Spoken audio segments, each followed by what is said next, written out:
They sent her out to pasture until her shot rewrote the rulebook.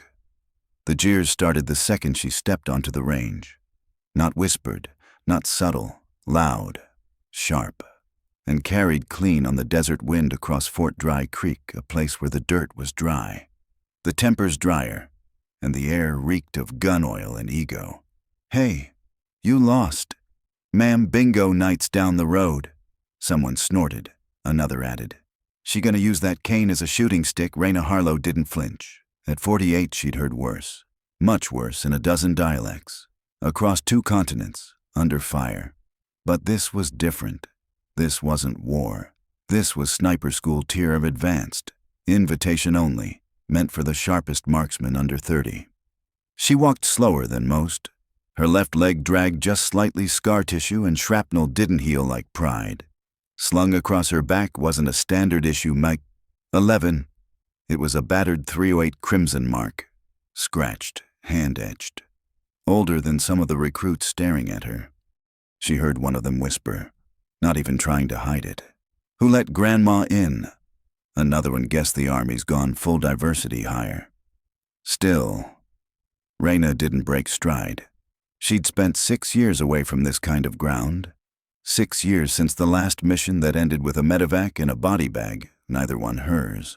But both burned into her memory. They called it a classified loss. Reyna called it unfinished business.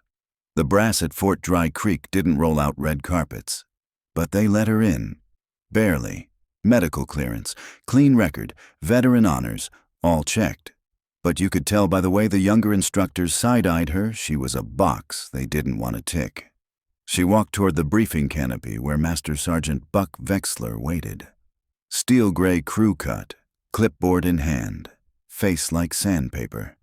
He looked her up and down, then past her, to the group of smirking candidates behind. "All right, enough theater. You're here to shoot, not perform." Then, to her, "You must be Harlow. You got the range schedule." She nodded. Voice even, yes. "Sergeant, good. We start in 20. That rifle of yours still fires only when it needs to," she said. No one laughed. Except Maddox. Always Maddox. They marched to the firing line, a crude stretch of plywood tables under sun-bleached tarp. 100-yard warm-up. Simple targets. Just to gauge the baseline. Reyna took her position farthest from the others. Not because she was told to, because distance was easier than pity. She laid her rifle down on the mat, her fingers moving with mechanical precision.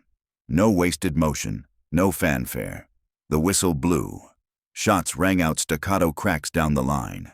Reyna inhaled, then fired. 1, 2, 3. No flinch, no flourish, just math and muscle memory. Minutes later, when the instructors returned with the results, they barely glanced at her before calling out Maddox, grouping 3.5 inches.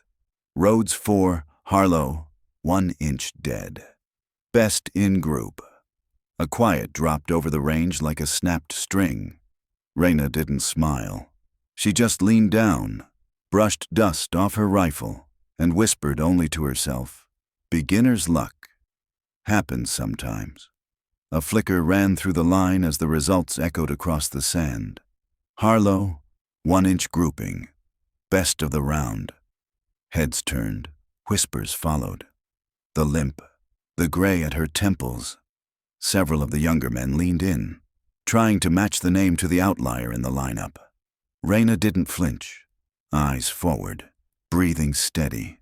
But somewhere deep inside, just for a second, something unfroze.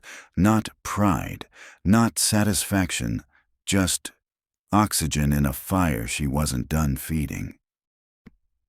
Phase 2. Speed drills. Wind compensation. Stress postures, one by one. The younger shooters missed wind calls or overcorrected from shaky stances. Reyna didn't. She wasn't perfect. The scar down her thigh flared with every kneel. Her knee creaked like bad hydraulics. But she moved different, adapted different. Decades teach you to waste nothing, not even pain. Some avoided her outright. Others, like Maddox, masked their discomfort with forced mentorship.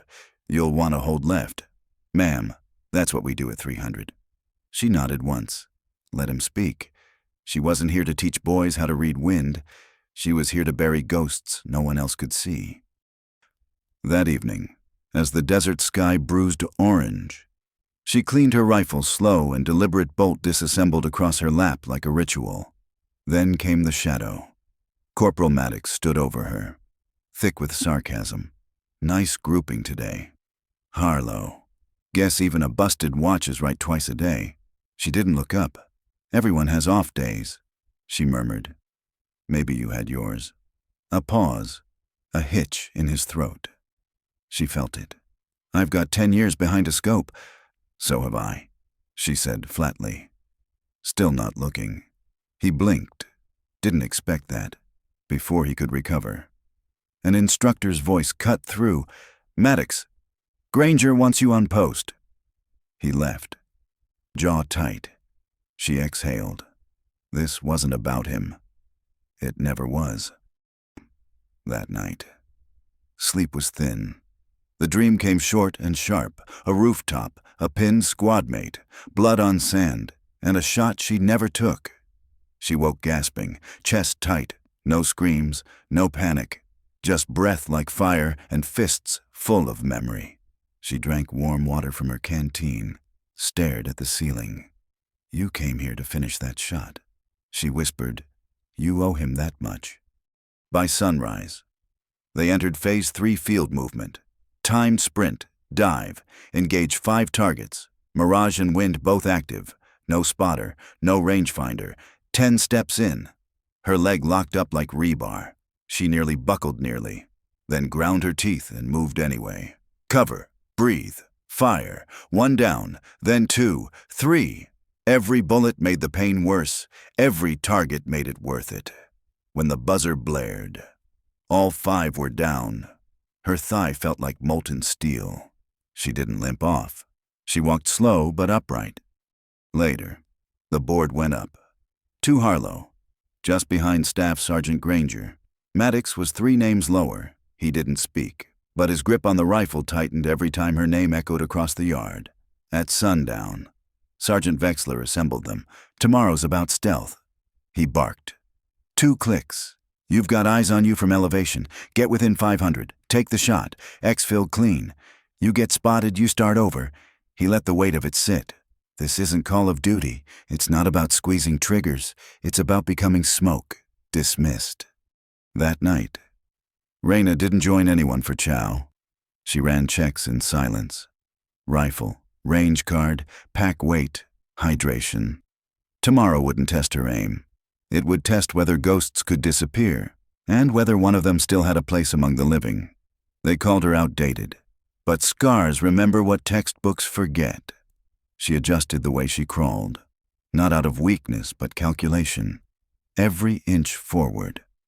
Reyna Harlow shifted her weight off the aching scar that coiled around her thigh. Every twist was surgical, not sentimental, by now. The pattern was clear. Granger the ghost always topped the board. Maddox. He boiled every time her name climbed higher. The mutters turned sharper. Must be someone's aunt at HQ. Bet they'll fudge her numbers again. She's not even supposed to be here. She let them talk, because she hadn't come to outrun whispers. She came for one shot, the one that would silence them all. Then the instructors made the announcement. Final trial, max range precision fire, 1 round only. Miss the target and you're out. A hush fell like dust. This wasn't grading on a curve.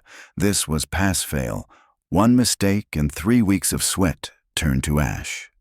The target won 260 yards, out in the flats, where heat shimmered off the dirt like gasoline. No windbreaks, no markers, just a single orange plate that looked like a mirage. That night, others huddled with tablets, wind sensors, range apps. Reyna sat alone with a pencil and a folded piece of paper, her notes. She calculated bullet drop by hand, adjusted for mirage, factored in the ground heat and wind drift. She glanced up once and caught Maddox smirking from across the tent. You planning to guess your way into the record books? She said nothing, but a thought burned behind her calm. They brought wind meters. I brought memory. At 0430, the firing line was already set. 10 rifles, 10 shooters, 10 chances, 1 plate, 1 rule: hit it, or pack your gear. Maddox stepped up first. Made a show of tweaking the optic. Winds curling at 3 o'clock. He muttered to nobody. Bang! Clang, but off to the left. Hit! Outer ring! The spotter called. Maddox grinned as he walked past Reyna. Good luck finding that plate. Grandma! Her boots felt heavier as she stepped forward. The line behind her fell silent, not out of respect, but curiosity. They wanted to see her fail. She lay prone, adjusted the bipod, checked her notes again. Wind 5 knots, cross-gusting. She adjusted a breath to the right. 1 long inhale, 1 clean exhale, and then nothing. Not a thought, not a heartbeat, just stillness. She squeezed. Recoil, silence. Dust rose 200 yards away, then clang, dead center. But no one moved. The line stayed frozen, as if time itself had flinched. Even the spotter took a second to speak. Bullseye. Only then came the gasp, then a shout, then someone muttered, "No fucking way." Maddox stood stone still. Reyna didn't smile, didn't nod.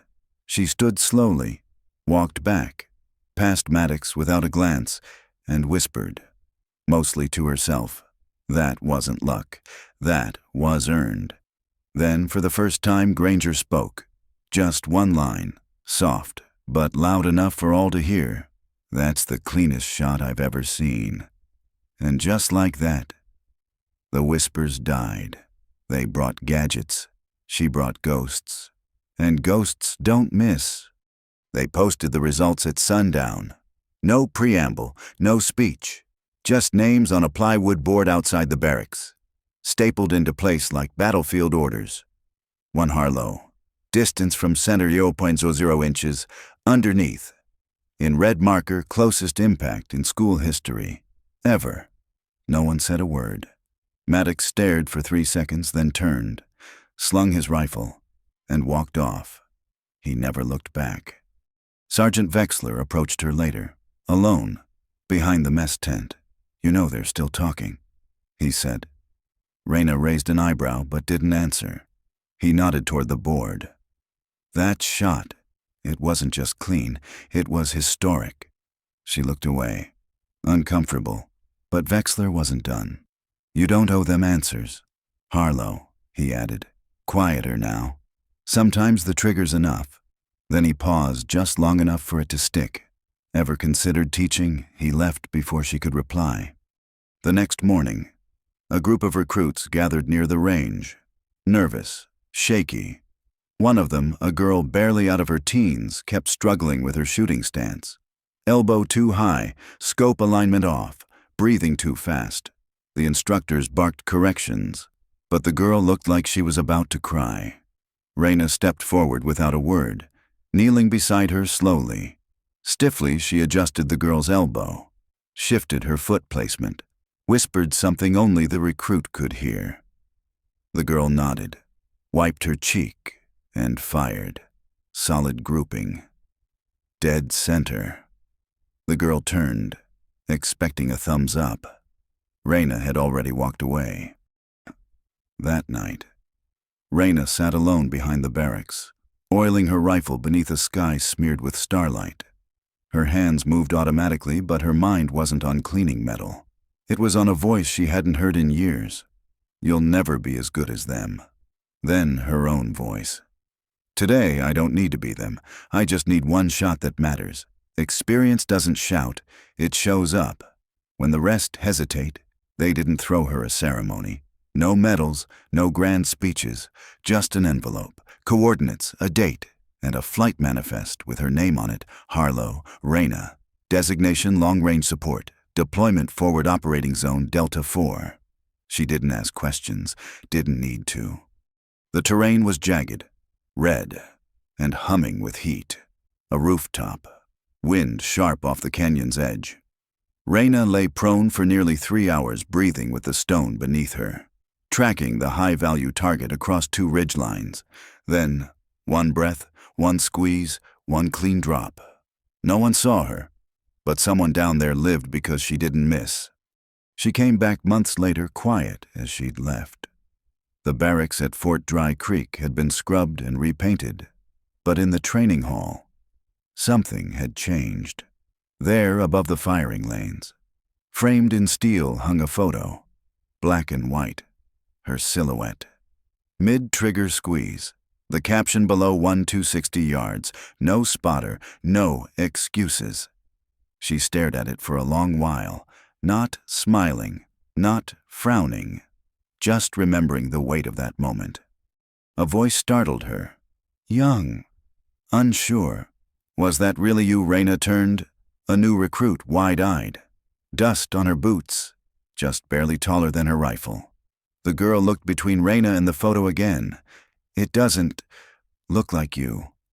Reyna held her gaze, then said, simply, I don't know. Depends who you think I am.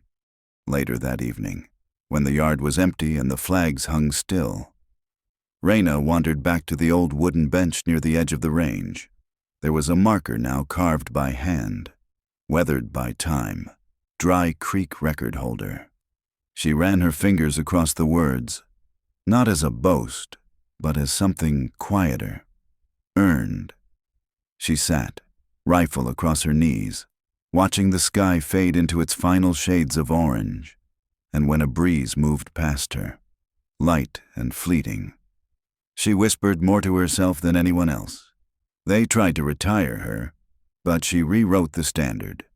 For every soldier who's ever been told you're too old, too late, too forgotten, you don't need to be loud if your shot is clear.